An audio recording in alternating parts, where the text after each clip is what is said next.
నేను ఆమెను నిరాహార దీక్ష కూర్చుంటాను.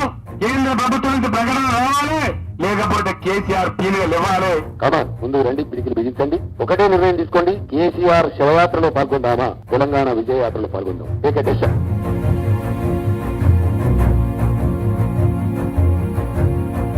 జై తెలంగాణ.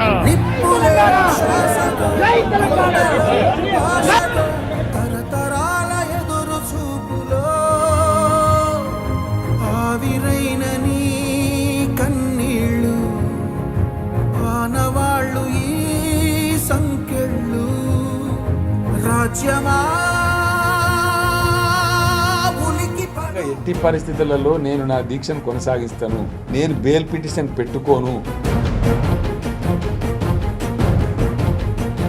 మాకు తెలిసినంత వరకు హాస్పిటల్లో చాలా వీక్ గా ఉన్నారు కనుక హాస్పిటల్ నుంచి బయటికి తీసుకుపోరు. బహుశా ఖచ్చితంగా కేంద్రం దిగి రావాలని ఆయన మొండి పట్టుకొని కూర్చున్నారు. ఎట్టి పరిస్థితిలో కూడా నిమ్స్ హాస్పిటల్ నుంచి మా జైత్రయాత్ర మొదలు కావాల్సిందే అని చెప్పి జిద్దు మీద కేసీఆర్ సార్ మనందరం ఒక్కొక్కల 100 మంది తయారు చేసి రేపటి నుంచి 48 గంటల పాటు, అంటే రేపు పొద్దున్న నుంచి అవతల నుండి పొద్దున దాకా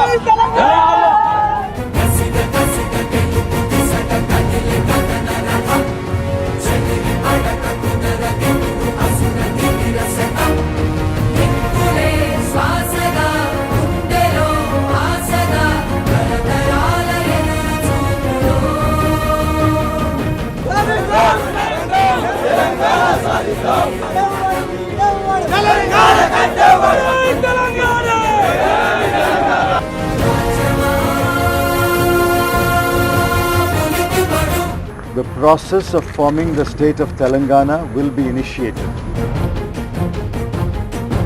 చాలా మంది యువ మిత్రులు, విద్యార్థి మిత్రులు, అనేక మంది అభిమానులు, పార్టీ కార్యకర్తలు